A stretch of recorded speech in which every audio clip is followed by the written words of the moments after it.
Graça e paz, meus irmãos.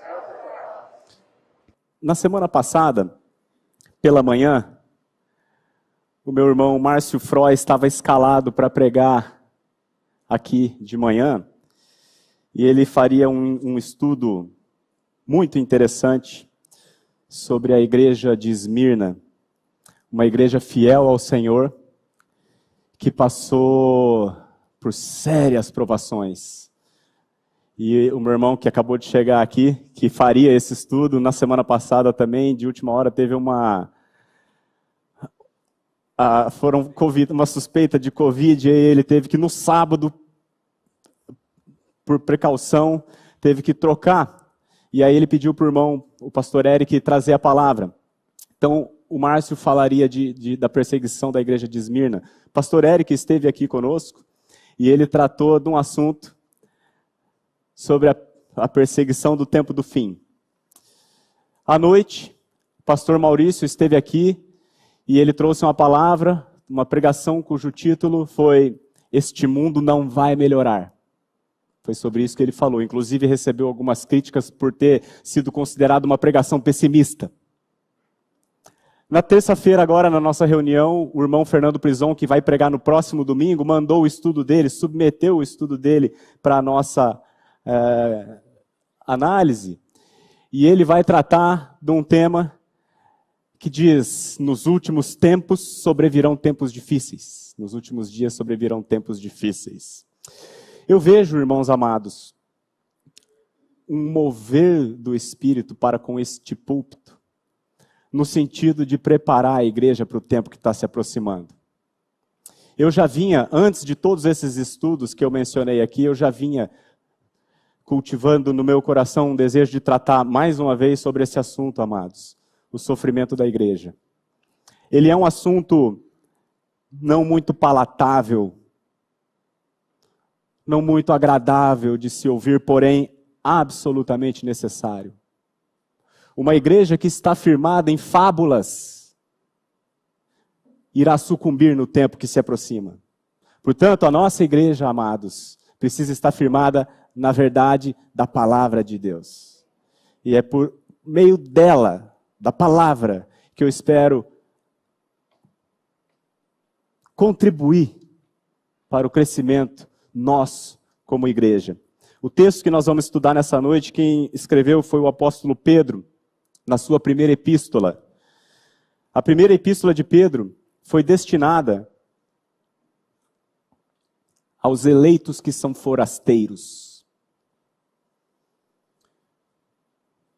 O propósito dessa epístola, irmãos, é o encorajar aquela igreja daquele tempo, a igreja do primeiro século, que estava prestes a passar por uma perseguição que o imperador Nero colocou. Nessa perseguição, amados, os irmãos que conhecem a história da igreja, sabem alguns detalhes. Por exemplo, crentes eram usados como combustível de postes para iluminar a cidade. Simplesmente porque eram crentes. E é para essa igreja que Pedro escreveu. E o texto que eu gostaria de meditar com os irmãos é 1 Pedro capítulo 3, versos 13 a 17. E se eu fosse dar um tema para esse trechinho das Escrituras que nós vamos meditar, eu diria que ele trata do sofrimento injusto do cristão pela sua retidão.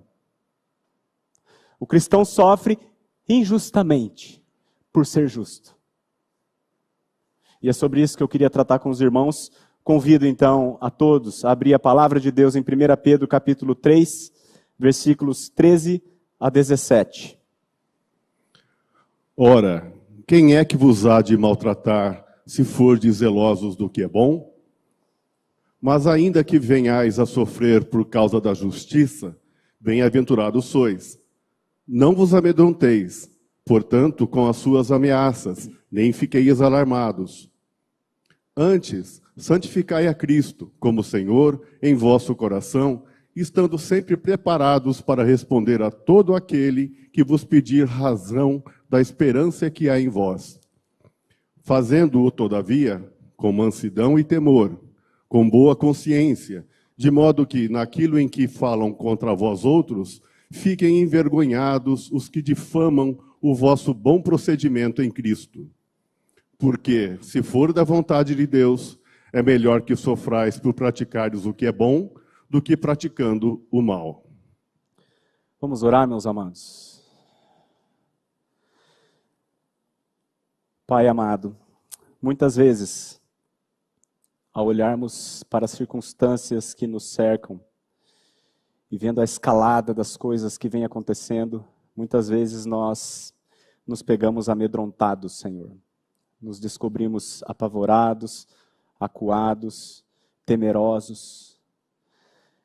Mas nós pedimos a Ti nesse momento, que por meio da Tua palavra o Senhor venha falar conosco. Como o genuíno leite espiritual, Pai, usa a Tua palavra para nos dar o crescimento, para que nós cresçamos, todos nós, no conhecimento de Jesus Cristo. Para que nós possamos estar firmes para tudo o que há de suceder e para que nós possamos, Senhor, ser uma igreja relevante nesse tempo que se aproxima. Pedimos isso, Senhor, com um único propósito, a glória do Teu nome e a glória do Teu Filho Jesus Cristo. E é no nome dele que nós oramos a Ti. Amém. Amém. Irmãos, eu gostaria então de convidá-los a meditar nessa porção das Escrituras. É um texto tão rico, meus irmãos. Quando eu parei para meditar e para trazer, a minha ideia era expor do versículo 13 até o 22. Mas à medida que a gente vai cavando, vai garimpando a palavra de Deus, vai saindo tanta coisa, tanta riqueza, amados, que eu achei por bem reduzir apenas 4 versículos, do 13 ao 17, 5 versículos. Mas que os irmãos vão ver que tem muita coisa aqui para nós, meus amados. Então, vamos lá. Versículo 13. Ora, quem é que vos há de maltratar, se fordes zelosos do que é bom? Ora, quem que vai fazer mal para você se você fizer só o bem? Essa é a pergunta. Ora, quem é que vos há de maltratar, se fordes zelosos do que é bom? A resposta lógica, meus amados, é ninguém. O cara só faz o bem, é óbvio que ninguém vai fazer mal para ele. Mas na realidade a coisa não é bem assim. Não é assim que neste mundo as coisas funcionam. Como que Abel morreu? Por que motivo Abel morreu, amado? Porque ele foi zeloso do que é bom. Abel foi a Primeira Guerra Mundial. Não foi em 1914 a Primeira Guerra Mundial. A Primeira Guerra Mundial se deu no tempo de Caim e Abel. Porque existiam apenas 4 habitantes sobre o planeta. Adão, Eva, Caim e Abel. E nessa guerra, 25% da população mundial morreu. E Abel foi morto, sabe por quê, meus amados? Porque ele se reconheceu como pecador, buscou a Deus como pecador, arrependido, e Deus o recebeu. Foi por esse motivo que ele morreu.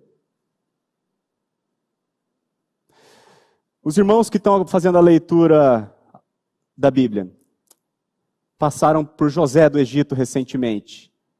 José, na casa do Potifar, como mordomo da casa, a mulher do Potifar se assanhou com José. Mas José, sendo zeloso do que é bom, recusou a mulher. O que aconteceu com ele? Cadeia. Amados, sabe qual é o problema? É que este presente século não sabe discernir o que é verdadeiramente bom. Este mundo aqui desconhece o que é bom. Quando o jovem rico se aproximou de Jesus, chamou assim: bom mestre, que farei eu para herdar a vida eterna? Jesus respondeu assim: por que me chamas bom? Jesus perguntou para ele assim: qual que é o teu conceito do que é bom? Você está enganado. Eu já usei esse exemplo anteriormente, vou usar de novo. Se, por exemplo, você, no seu trabalho, o seu chefe chama você para um almoço de negócios com clientes importantes. E nesse almoço, você, antes de comer, você curva a sua cabeça e agradece a Deus pelo alimento. Você acha, amado, que isso vai passar batido? Tanto é que ninguém faz isso aqui. O mundo não sabe o que é bom. E se nós formos zelosos do que é bom, a lógica diria que ninguém faria mal para nós. Mas este mundo desconhece a lógica. A lógica deste mundo é perversa. Jesus Cristo, o único homem que nunca pecou, o único homem que existiu aqui que nunca fez mal a ninguém, o único homem que foi 100% do tempo 100% zeloso do que é bom, qual foi o fim dele? Ele foi odiado, perseguido, condenado, humilhado, vituperado e crucificado.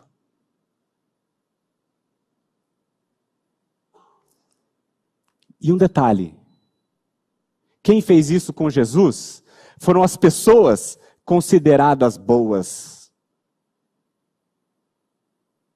pelo mundo. O que eu quero dizer para os irmãos é que a luz incomoda as trevas,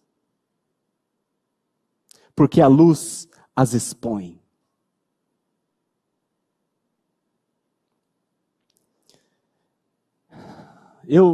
Durante muitos anos, eu tive problema com álcool.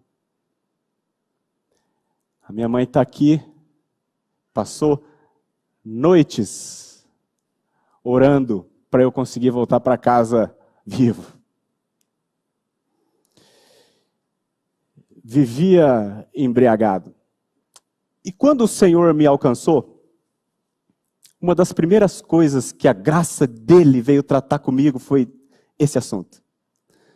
E pela graça de Deus, somente pela graça de Deus, eu nunca mais me embriaguei. Agora, irmãos, vocês não têm ideia da quantidade de vezes que eu ouvi piadinha, chacota, simplesmente porque eu não estava embriagado. Feita por aqueles que outrora andavam comigo e eu estava lá. Em nenhum momento eu falei para eles: você tem que parar de beber. Em nenhum momento eu falei: isso é pecado. E em nenhum momento eu falei: eu não estou bebendo por causa do Senhor. Não, eu simplesmente deixei de me embriagar, só. E o que aconteceu? E acontece até hoje. Piada, chacota. Porque a luz, irmãos, incomoda as trevas.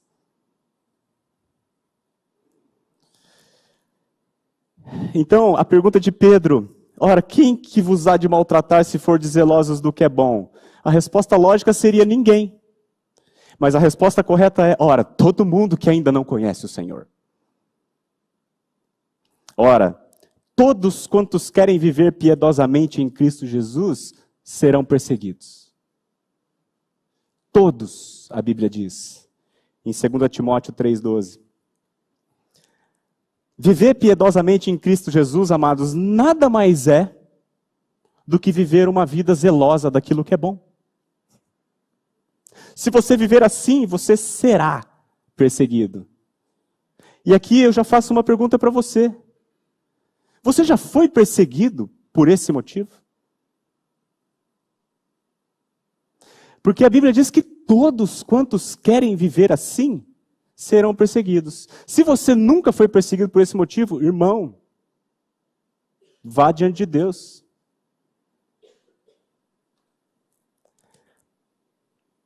Versículo 14. Mas, ainda que venhais a sofrer por causa da justiça, bem-aventurados sois. Como assim? Olha o que Pedro está dizendo. Se você sofrer injustamente, considere-se feliz. O que ele está dizendo aqui? Eu vou explicar para os irmãos. A Bíblia diz que aquilo que nós chamamos de justiça, Deus considera como trapo de imundícia. A Bíblia diz em Romanos 3,10 que não há nenhum justo, nenhum sequer. Não há. Logo, se você foi perseguido por ter praticado justiça, é porque alguma coisa aconteceu. Somente, irmãos, um homem regenerado por Deus pode, de fato, praticar justiça. A regeneração, irmãos, é a obra mais poderosa que Deus faz aos seus eleitos,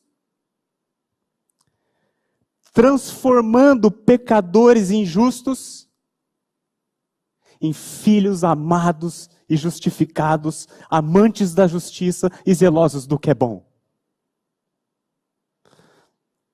Por isso é uma bem-aventurança quando você é perseguido pela justiça, porque se você produziu alguma justiça, isso é um sinal evidente de que Cristo está em você. Dar-vos-ei coração novo, diz o Senhor. Porei dentro de vós espírito novo. Tirarei de vós o coração de pedra e vos darei um coração de carne. Porei dentro de vós o meu espírito. Depois que eu fizer tudo isso, eu farei com que vocês andeis nos meus juízos. Guardeis os meus estatutos e os observeis. Isso é regeneração. Isso é novo nascimento. Isso é salvação. O profeta Jeremias diz assim: essa é a aliança que firmarei com a casa de Israel depois daqueles dias, diz o Senhor. Na mente lhes imprimirei as minhas leis, e também no coração lhes inscreverei. A regeneração, amado, é a troca de natureza. Um pecador injusto sendo feito justo e amante da justiça e de tudo que é bom. E esse pecador agora, com uma nova natureza, ele continua vivendo num mundo que jaz no maligno, que é pura treva. E onde ele vai com a sua luz, ele incomoda as trevas e por isso ele é perseguido. Logo, ele é bem-aventurado. Entendem, irmãos? E essa obra aconteceu lá na cruz do Calvário. Jesus Cristo, na semana em que seria crucificado, ele disse: eu, quando for levantado da terra, naquela cruz, atrairei todos a mim mesmo. Isso dizia ele, significando de que gênero de morte haveria de morrer. Naquela cruz ele nos atraiu, o nosso velho homem. Nós morremos juntamente com ele. E quando Deus o ressuscitou pela glória do Pai, nós fomos ressuscitados juntamente com ele em novidade de vida. A Bíblia diz que se alguém está em Cristo, nova criatura é, nova criação. Foi feito de novo, criado novamente. As coisas velhas passaram, eis que tudo se fez novo. Isso é novo nascimento, amados. A obra mais poderosa que Deus realiza na terra, muito mais poderosa do que a criação, é a recriação do homem, que ele fez na cruz de Cristo. O pecador injusto e o indigno e injusto foi feito justo em Cristo Jesus. Aquele que não conheceu o pecado, Jesus Cristo, Deus o fez pecado por nós para quê? Para que nele fôssemos feitos o quê? Justiça de Deus. Por isso, ainda que venhais a sofrer por causa da justiça, bem-aventurados sois. Esse é o raciocínio. Na regeneração, o homem é tornado uma nova criatura, que ama a justiça. Essa nova criatura que ama a justiça se torna luz no meio das trevas. E as trevas o perseguem. E o cristão sofre injustamente por causa da sua justiça, que lhe foi imputada. Logo, sofrer por causa da justiça é uma evidência da sua regeneração. Veja as palavras do próprio Senhor Jesus. Mateus 5, de 10 a 12. Bem-aventurados os perseguidos por causa da justiça, porque deles é o reino dos céus. Bem-aventurados sois quando por minha causa vos injuriarem e vos perseguirem, e mentindo, disserem todo o mal contra vós. Regozijai-vos e exultai, porque é grande o vosso galardão nos céus, pois assim perseguiram aos profetas que vieram antes de vós. Irmãos, bem-aventurados os perseguidos por causa da justiça, porque deles é o reino dos céus. Se você for perseguido, amado, pela tua retidão que Cristo te deu, regozijai-vos e exultai, porque é grande o vosso galardão nos céus. Bem-aventurados sois. O mesmo Pedro, ele disse, na mesma epístola, só que no capítulo 4, 14, olha o que ele diz, a mesma coisa. Se pelo nome de Cristo sois injuriados, bem-aventurados sois, porque sobre vós repousa o Espírito da glória e de Deus. Irmão, se você é do Senhor, você será injuriado. Cada vez mais. Mas quando isso acontecer, saiba que você é um bem-aventurado, porque sobre ti repousa o Espírito da glória e de Deus. Paulo diz que vos foi concedida a graça de padecerdes por Cristo, e não somente de crerdes nele. Entendeu? Padecer por Cristo é uma graça, porque te relembra da tua nova situação. Você já experimentou a graça de padecer por Cristo, amado? Ou ainda não? A segunda metade do versículo do nosso texto, 1 Pedro 3, 14, parte B, e pode ler metade do 15 também. Não vos amedronteis, portanto, com as suas ameaças, nem fiqueis alarmados. Antes, santificai a Cristo como Senhor em vosso coração, estando sempre preparados para responder a todo aquele que vos pedir razão da esperança que é em vós. Pedro escreve para aquela igreja assim, não vos amedronteis, porque aquela igreja estava com medo. E com razão, irmãos. Aquela igreja do tempo de Roma, todo o império, o mundo romano participava de muitos ritos pagãos, idolatria de muitos deuses, adoração a César como Deus. E os cristãos eram chamados de ateus,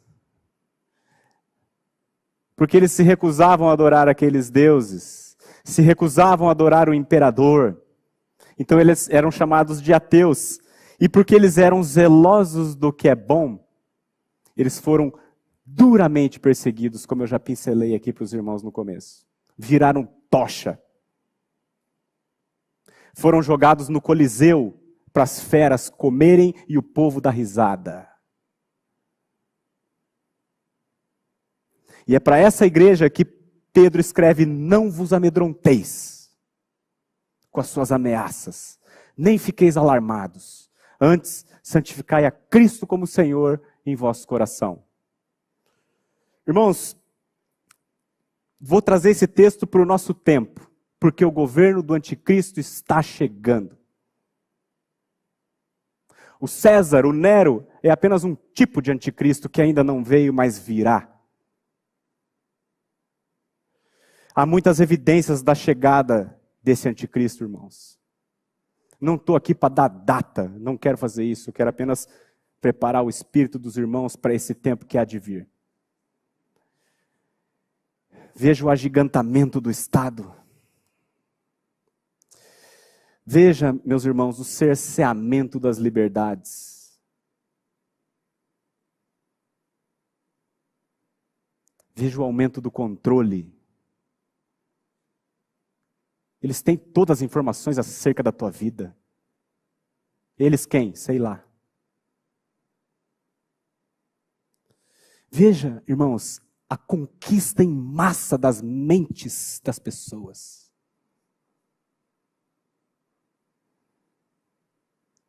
A humanidade anda que nem boi. Tudo para a mesma direção. Notícia nova aqui, vai todo mundo para lá.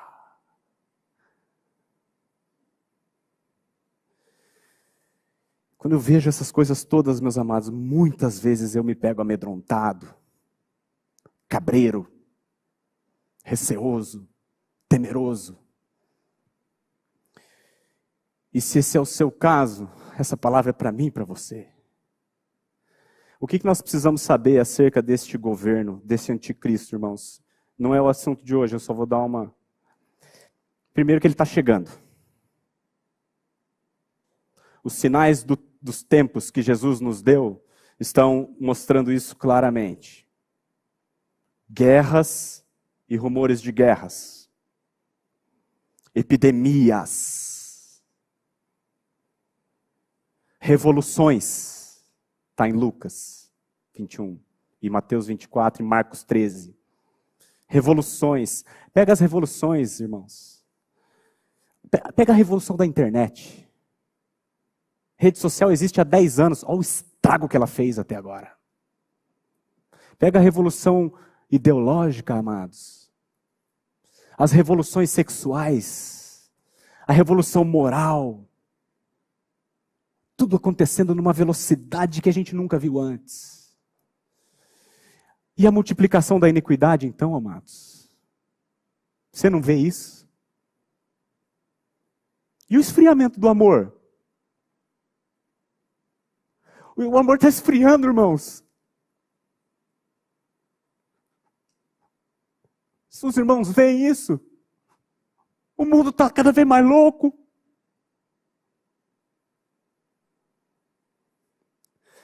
E a apostasia. Igrejas lotadas, evangelicalismo crescendo e ninguém nem sabe o que é o evangelho. Adoram outra coisa. Segunda coisa que nós precisamos saber acerca do anticristo, ele será adorado. Veja bem, a Bíblia diz que ele será adorado. Não é que ele vai ser temido. Apenas, ele será adorado. Adorá-la-ão todos quantos não têm o nome escrito no livro da vida. Ele vem, irmãos, não por coerção, mas por sedução e engano. E com todo o prodígio da mentira é o aparecimento do iníquo. Engano. E as pessoas caem. Eu penso assim, ele virá, irmãos, como um grande homem, sedutor, que enganará e será adorado, porque ele vai trazer, aspas, a solução de todos os problemas. Eu penso que se uma picada, um imunizante, já foi alvo de grande adoração. E o que é só fazer uma ressalva? Não estou aqui fazendo juízo de valor. Não quero falar sobre esse assunto. Mas se essa vacina já foi alvo de verdadeira veneração e adoração, você imagina quando vier este cara? Será adorado, meus amados. Hoje, uma pessoa que opta por não se vacinar, ele é tido como um débil mental. Ele é tido como um retrógrado, como um negacionista. Ou alguém que não ama o próximo. Ou alguém que não é digno de desfrutar dos mesmos direitos. E eu ouvi em roda de família. Para mim, cara que não vacina não pode estar aqui.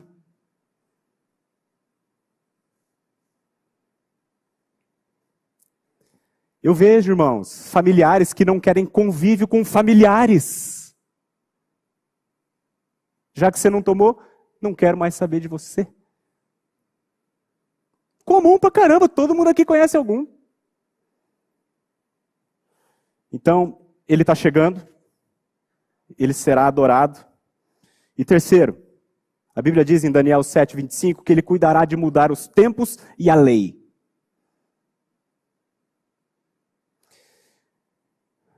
No mundo do anticristo, o relativismo subjetivo prevalece sobre o absoluto. A verdade absoluta não tem valor. O que vale é o relativo. Já mencionamos aqui, os irmãos conhecem também o caso. Uma empresa de sanduíche faz uma propaganda colocando crianças falando defendendo, fazendo apologia a transgênero e coisas afim. Aí quando um pastor se posiciona dizendo que homem é homem, mulher é mulher, o pastor é chamado a prestar depoimento na condição de investigado. Ele cuidará de mudar os tempos e a lei, a Bíblia diz.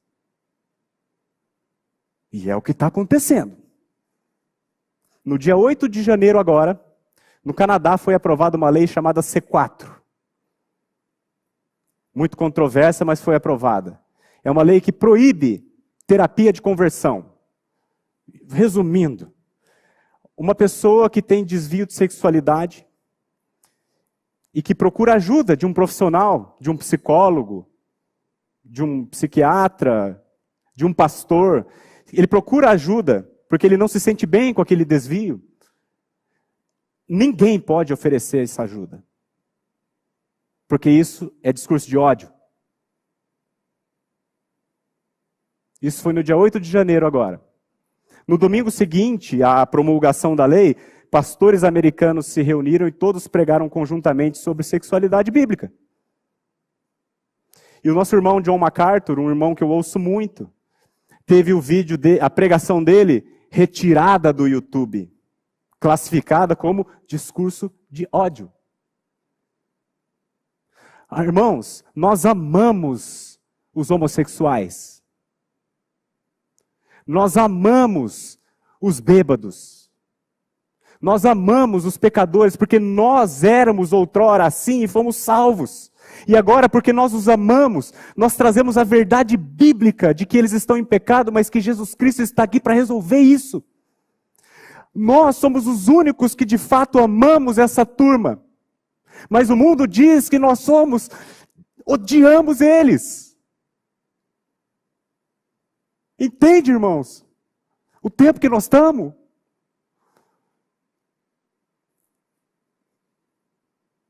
Esse é o tempo que nós estamos vivendo. Se você não vê isso, amado, eu não sei do que está se alimentando. Porque esse é o tempo que nós estamos vivendo. Como eu já disse, não se trata de ideologia de gênero. Porque todos os gêneros são livremente aceitos. O L, o G, o B, o T, o Q, o I, o mais. Só não pode o bíblico. Você falar que homem é homem, você odeia.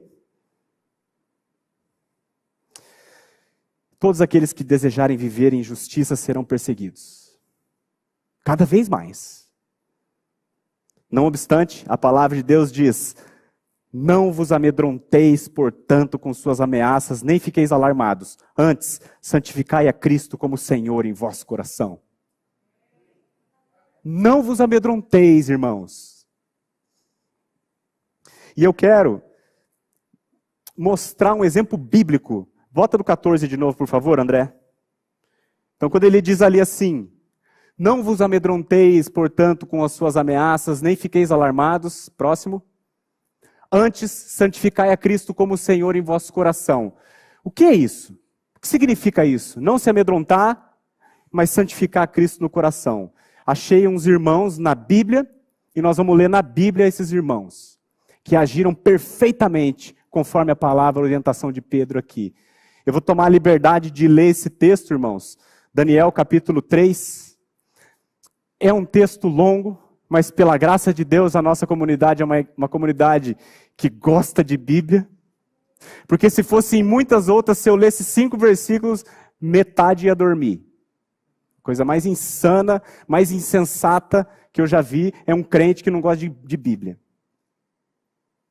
Então eu vou ler aqui quase que o capítulo todo, é uma narrativa, não vou gastar tempo nele, eu só vou ler para que os irmãos ouçam a palavra de Deus falar com os irmãos. A palavra de Deus vai explicar muito melhor do que eu o que significa não se amedrontar e santificar o Senhor. O texto diz assim, vou até tomar uma água aqui, irmãos. O texto diz assim: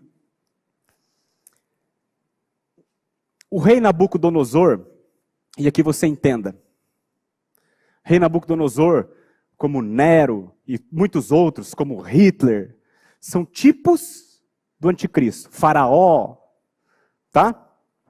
O rei Nabucodonosor fez uma imagem de ouro que tinha 60 côvados de altura e 6 de largura. Levantou-a no campo de Dura, na província da Babilônia.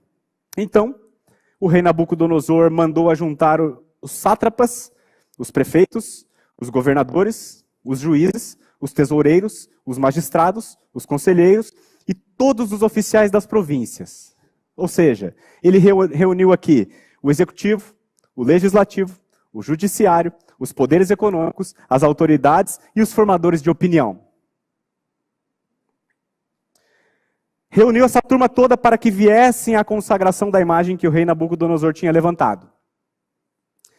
Então se ajuntaram os sátrapas, os prefeitos, os governadores, os juízes, os tesoureiros, os magistrados, os conselheiros e todos os oficiais das províncias para a consagração da imagem que o rei Nabucodonosor tinha levantado. E estavam em pé diante da imagem que Nabucodonosor tinha levantado. Ok? Nisso, o arauto, e aí esse arauto aqui, amados, para mim, ele é um tipo do falso profeta. Apocalipse 12:13 mostra a trindade satânica. Certo? No capítulo 12 tem o dragão, que é Satanás, e no 13 tem os seus 2 servos. A besta que surge do mar, que é o anticristo, e a besta que surge da terra, o falso profeta. Assim como Deus é Pai, Filho e Espírito Santo, Satanás, muito meia boca, tenta imitar. Mas ele tem. Então, esse arauto aqui, para mim, é uma figura, um tipo do falso profeta. A falsa religião que vai apontar para o anticristo e adorar, indicá-lo como foco da adoração. Nisso, o arauto apregoava em alta voz: ordena-se a vós outros, ó povos, nações e homens de todas as línguas. Veja, governo mundial. Povos, nações e homens de todas as línguas. E hoje tudo que acontece é a nível mundial, irmãos. Tudo. No momento em que ouvirdes o som da trombeta, do pífaro, da harpa, da cítara, do saltério, da gaita de foles e de toda sorte de músicas, veja, é um ambiente festivo. Ele não põe metralhadora na cara de todo mundo e manda adorar, não. Ele faz uma grande festa. Quando vocês ouvirem todos esses instrumentos, tudo, festa, diversão, então vos prostrareis e adorareis a imagem de ouro que o rei Nabucodonosor levantou. Qualquer que se não prostrar e não adorar, será no mesmo instante lançado na fornalha de fogo ardente. Portanto, quando todos os povos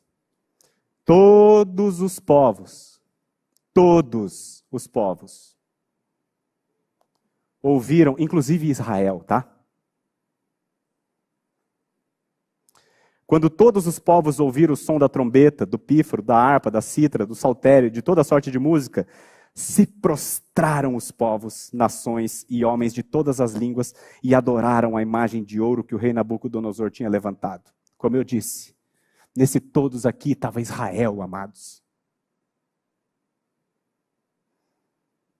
O povo do Deus Altíssimo. Veja que ninguém vos engane, Jesus falou. Adorá-la-ão todos quantos não têm o nome escrito no livro da vida. Nos dias de Noé, meus amados, 8 foram salvos. Você já nasceu de novo? Porque se você não nasceu de novo, no dia que isso acontecer, você vai se prostrar.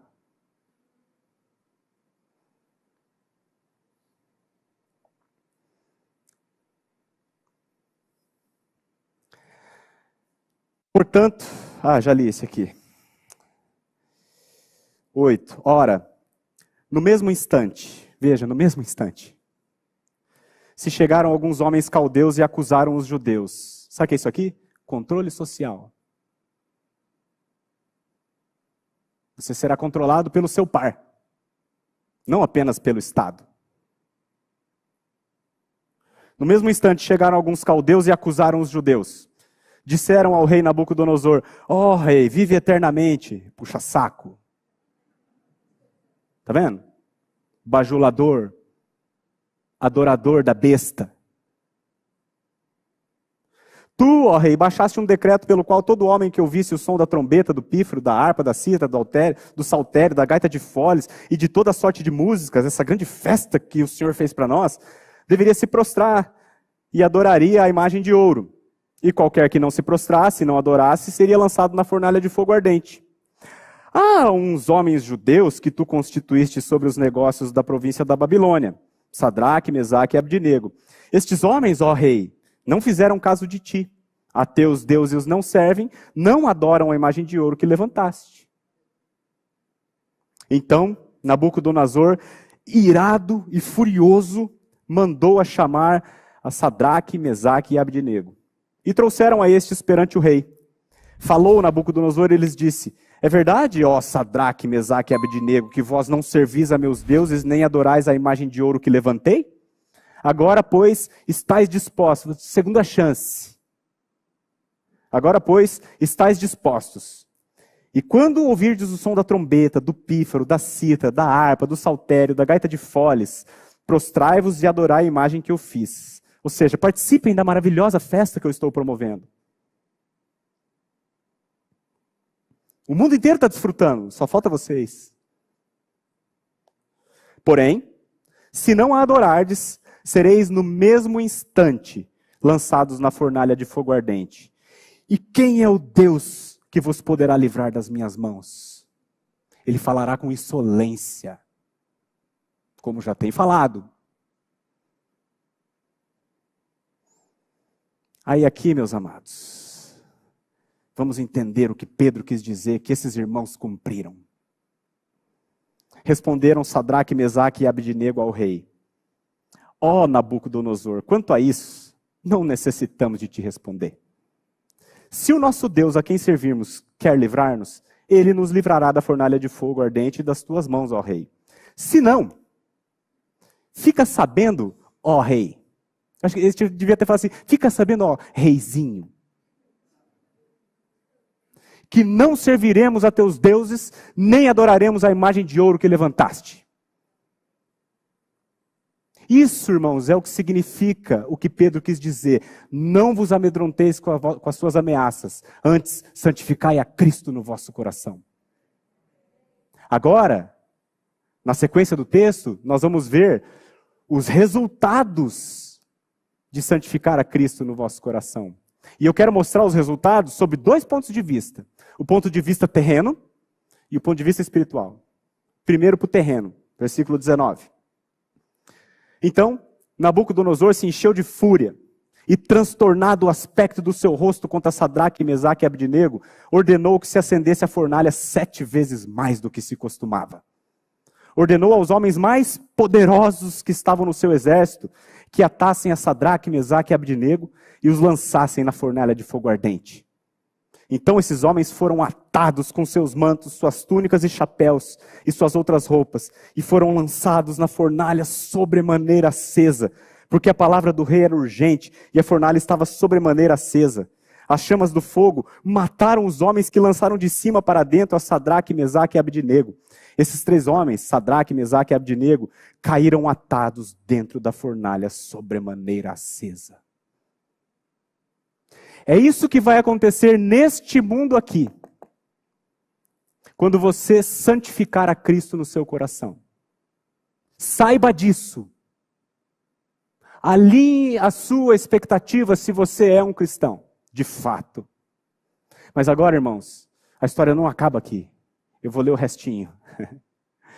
Eu quero mostrar a realidade do ponto de vista espiritual para a igreja. Versículo 24. Então, o rei Nabucodonosor se espantou e se levantou depressa e disse aos seus conselheiros: não lançamos nós 3 homens atados dentro do fogo? Responderam ao rei: é verdade, ó rei. Tornou ele e disse: eu, porém, vejo 4.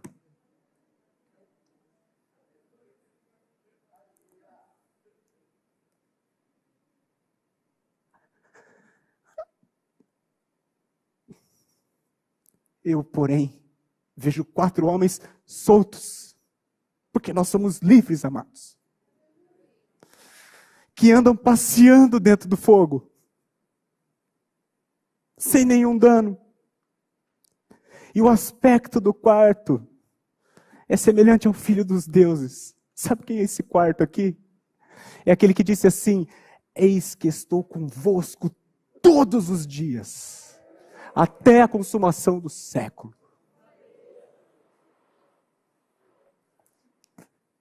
Então, se chegou Nabucodonosor à porta da fornalha, sobremaneira acesa, falou e disse: Sadraque, Mesaque e Abdinego, servos do Deus Altíssimo, saí e vinde.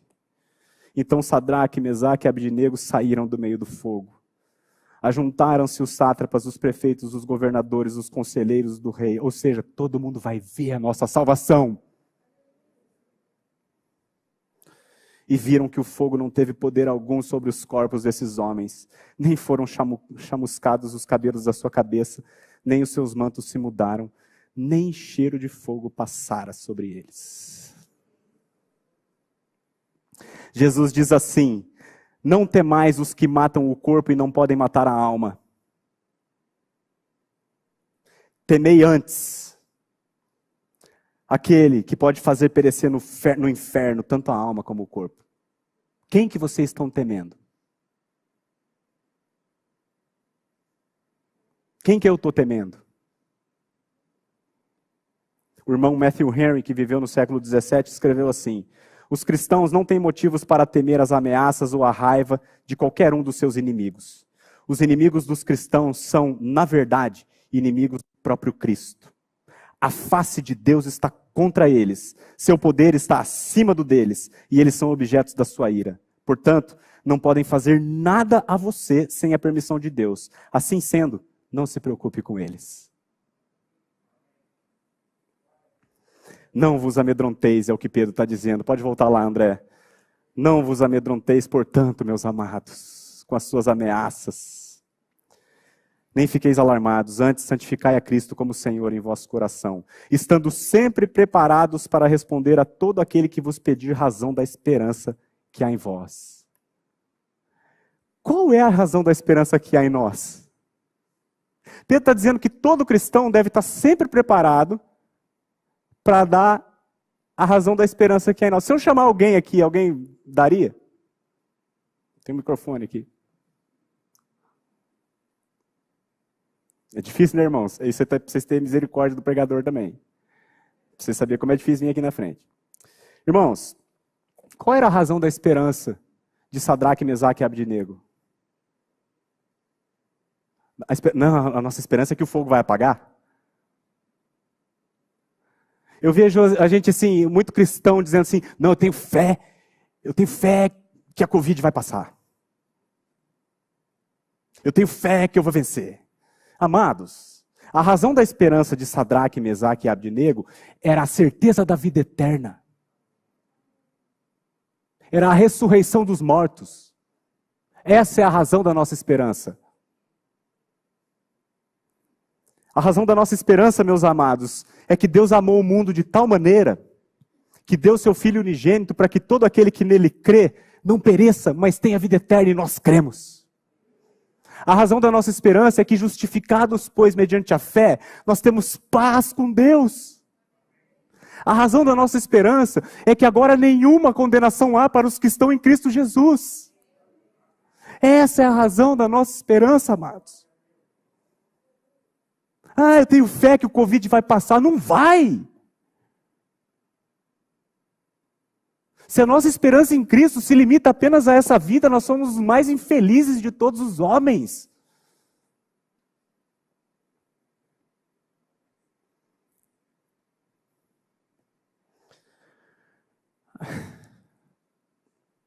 Eu peço aos irmãos até, desculpa, eu estou me exaltando aqui.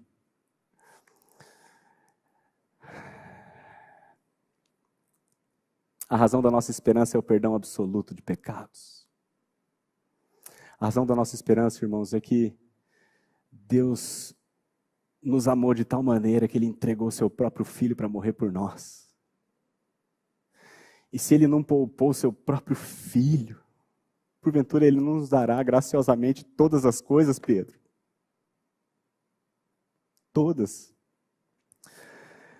Fazendo, todavia, versículo 16.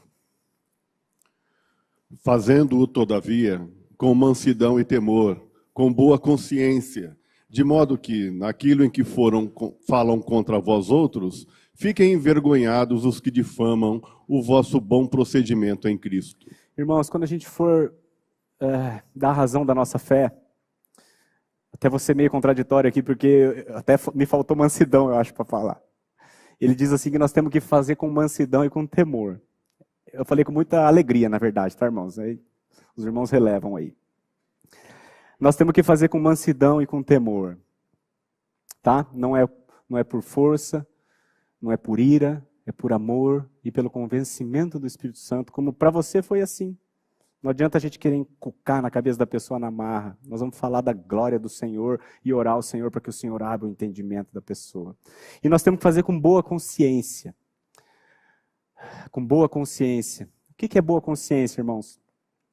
É quando você sabe que você está certo diante de Deus. A consciência, ela te diz quando você está certo ou quando você está errado. Então, se você mantém boa consciência diante de Deus, como é que você faz isso? Como é que você mantém boa consciência diante de Deus? Vivendo uma vida reta. Não vivendo uma vida de pecado. Então, se você tem uma boa consciência diante de Deus, é porque você está vivendo uma vida reta. Logo, aqueles que te acusam, acusam falsamente. Porque você vive uma vida reta, entende? Quando meus filhos, um diz assim, papai, o Caio pegou meu brinquedo aqui, jogou fora, ele perdeu. Eu falo assim, não, filho, fui eu que peguei. Aí a criança fica envergonhada. Entendeu?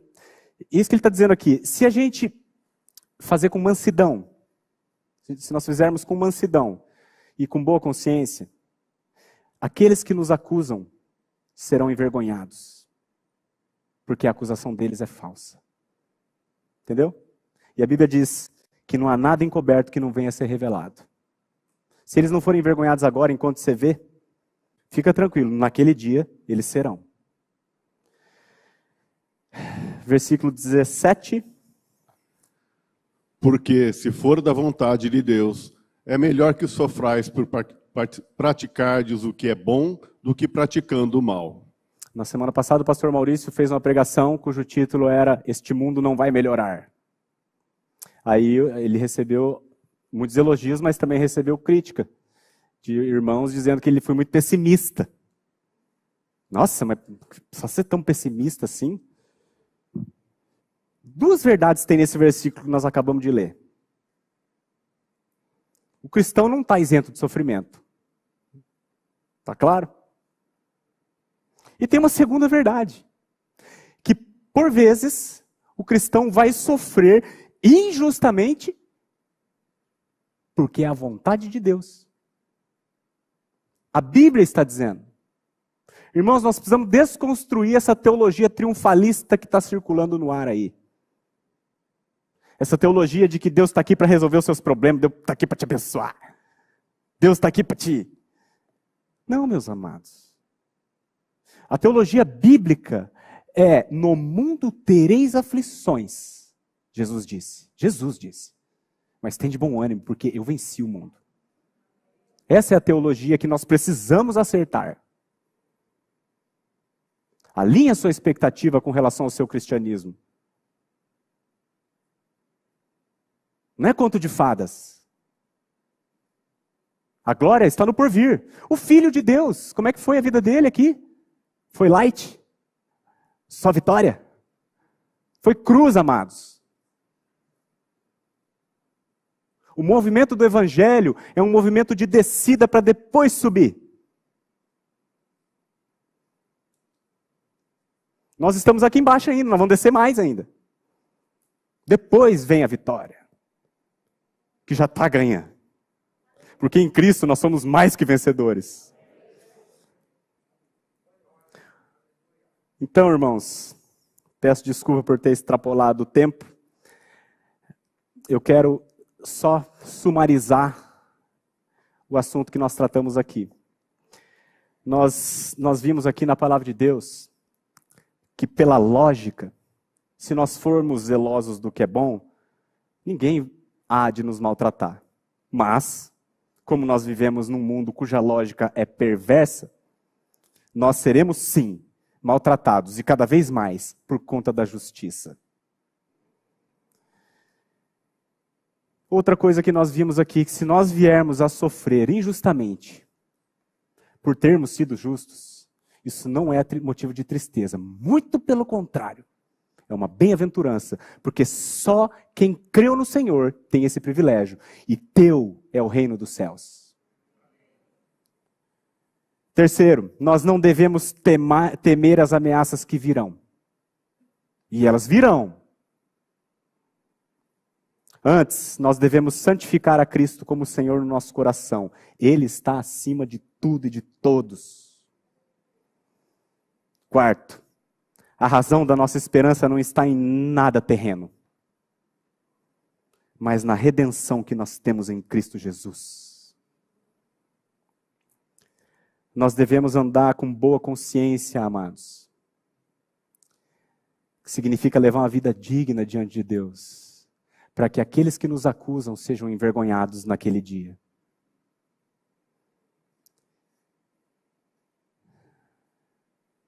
E por fim, para fechar, nós nunca deveríamos sofrer em decorrência de praticar o que é mal. Mas também não devemos nos surpreender se sofrermos por praticarmos a justiça. Essa pode ser a vontade de Deus para a sua própria glória. E eu concluo dizendo que, infelizmente, eu não sei quem foi a pessoa que falou que foi muito pessimista a pregação do Maurício, mas eu quero dizer para os irmãos que tempos difíceis virão. Mas que o Senhor está convosco todos os dias, até a consumação do século. E fechamos com Tiago 1,12. Bem-aventurado o homem que suporta com perseverança a provação, porque depois de ter sido aprovado, receberá a coroa da vida, o qual o Senhor prometeu aos que o amam. Promessa do Senhor. Bem-aventurado o homem que suporta com perseverança a aprovação, porque depois de ter sido aprovado, receberá a coroa da vida, a qual o Senhor Jesus, que morreu por você, prometeu aos que o amam. Eu amo o Senhor Jesus, e você? Irmãos, que o Senhor nos abençoe no tempo do fim, em nome de Jesus. Amém.